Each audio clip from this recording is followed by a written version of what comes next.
हर चीज अपने केंद्र की ओर आकर्षित होती है। इस पृथ्वी पर एक ऐसा केंद्र है जो न केवल मानवता की आस्था और भावनाओं को, बल्कि उनकी आत्माओं की गहराइयों को भी अपनी ओर खींचता है। महाकुंभ क्या है वो शक्ति जो हम सबको एक सूत्र में बांधती है? उत्तर है गंगा।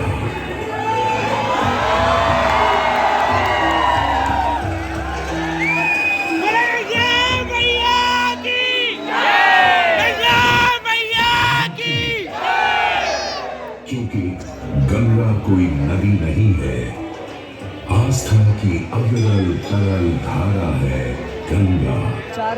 विश्वासों की वाणी, संस्कृतियों की सनता है गंगा। और इस स्थान पर, इस प्रयागों के राज में श्वेतरंगा गंगा का संगम होता है अपनी दो बहनों श्यामल यमुना और अदृश्य सरस्वती से। और इस त्रिवेणी संगम के कारण ही ये सही है, जगह ज्यादा इतनी स्क्रीन कवर महत्वपूर्ण हो जाती है। गंगा के उद्गम के बारे में जो पौराणिक कथा प्रचलित है वो बड़ी ही रोचक और मनमोहक है। तो आइए क्यों न आज हम आपको गंगा अवतरण की कहानी सुनाएं, दिखाएं। दानी का राजा बने पर करता था दम, पूरी पृथ्वी पर फैला था उसका ही आतंक। उसके आतंक को रोकने विष्णु ने धरा एक रूप, 52 अंगुल का बौना बनकर पहुंचे जहां था भूत।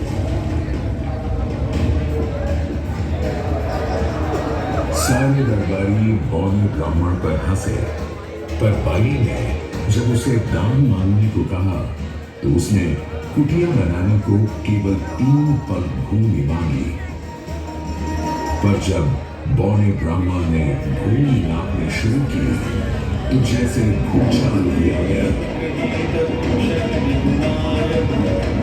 वामन ने पहले पग में पूरी धरती नाप ली और अगले कदम से स्वर्ग। ब्रह्मा जी ने भगवान विष्णु के चरण धोकर उस जल को अपनी कमंडल में भर लिया। और अब वामन अवतार ने अपना तीसरा पग बलि के सिर पर रख उसे पाताल लोक भेज मुक्ति दे दी।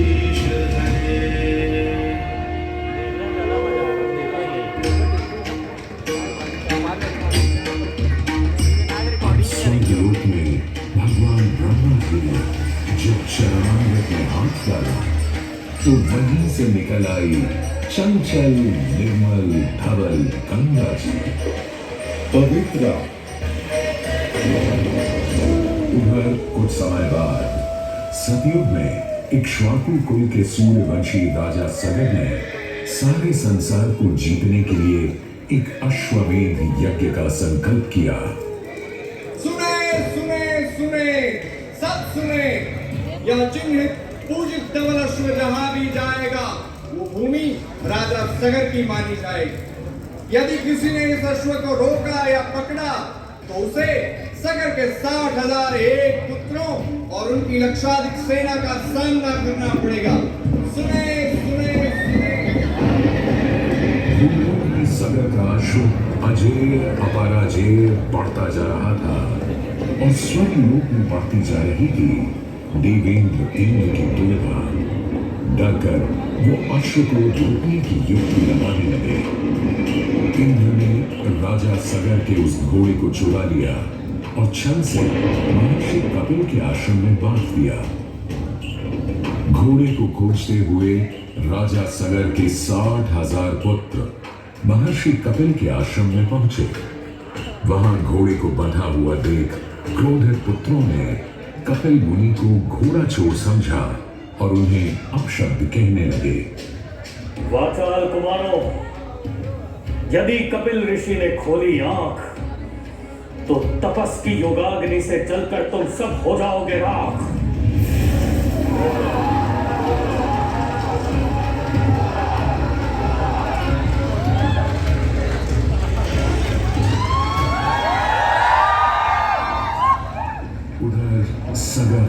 चिंतित। न अश्व का पता था, न पुत्रों का कोई समाचार। पिता का दुख देख पुत्र अंशुमन चल पड़े खोज पर। जब महर्षि कपिल के आश्रम पहुंचे तो देखा अश्व को और साथ ही अपने 60,000 भाइयों की भस्म को। महर्षि से की क्षमा याचना और पूछा तर्पण का उपाय। तुम्हारे भाई थे घमंडी, अविवेकी और अभिमानी। भस्म कर दिया उन्हें मैंने, जो उन्होंने मेरी नहीं मानी। गंगा जल, केवल गंगा जल ही दे सकता है मुक्ति उन्हें, जो भस्म हुए तुम्हारे परिजन। अंशुमन को अपने भाइयों के तर्पण के लिए गंगा को लाने का बहुत मन था, किंतु किसी को राजधर्म भी तो नहीं। पर 7 पीढ़ियों के बाद समय आने पर राजकुमार भगीरथ ने राजा बनने से साफ मना कर दिया।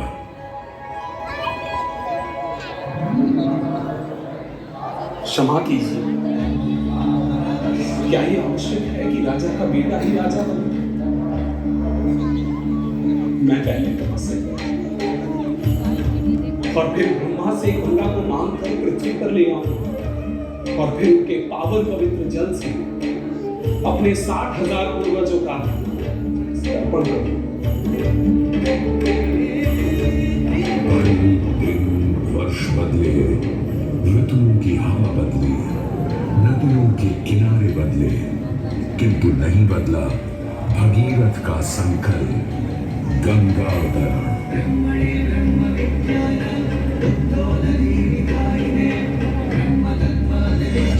पुत्र भगीरथ, हम तुम्हारे तप से प्रसन्न हैं।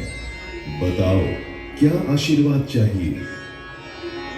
हे भगवान, मेरे पूर्वज के तर्पण के लिए मुझे आपकी पुत्री गंगा चाहिए। तथास्तु, किंतु यदि गंगा स्वर्ग से सीधे धरती पर गिरी तो पृथ्वी को चीरते हुए गंगा सीधे पाताल में पहुंच जाएगी। इसलिए तुम भगवान शिव शंकर को मनाओ ताकि गंगा जब स्वर्ग से नीचे उतरे तो वो उसे अपनी जटा में थाम ले। अब भगीरथ ने एक अंगूठे पर खड़े होकर भगवान शंकर को मनाने के लिए शिव शंकर का जाप शुरू कर दिया। जय मन भावन जय पतित पावन शोक नशावन शिव शंभो विपद विहार अधम उदाहरण सत्य सनातन शिव शंभो राज वचन हर जल जन जनवर धवल पुत्र, कोई भी वर मांग लो आज। हे प्रभु, जब गंगा स्वर्ग से धरती पर गिरे तब आप बीच में उन्हें अपनी जटाओं में साध ले, नहीं तो पूरी पृथ्वी नष्ट हो जाएगी। बस इतनी सी बात? ठीक है, ब्रह्मदेव से कहो शिव तैयार है, आने दो गंगा को, आने दो। जय शिव शंकर जय करुणाकर जय जय जय करतार जय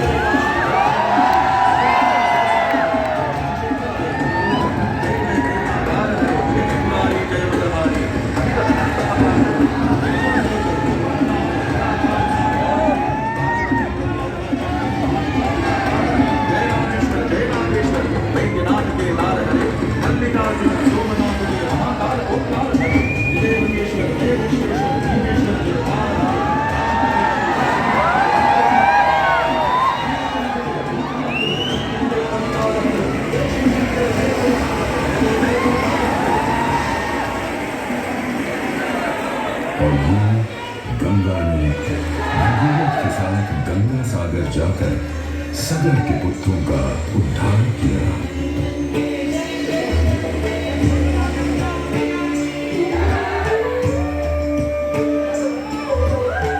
साथ ही वह भारत की सबसे महत्वपूर्ण नदी बन गई, जिसका भारत के जीवन में धार्मिक, आर्थिक, सामाजिक, ऐतिहासिक अभिदान अनंत है।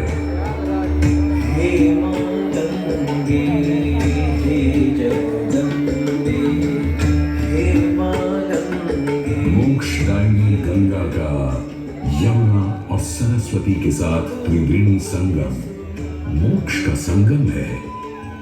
प्रत्येक 12 वर्षों में यह महाकुंभ का स्नान करता है सर्व सिद्धि प्रदान और देता है मोक्ष का वरदान।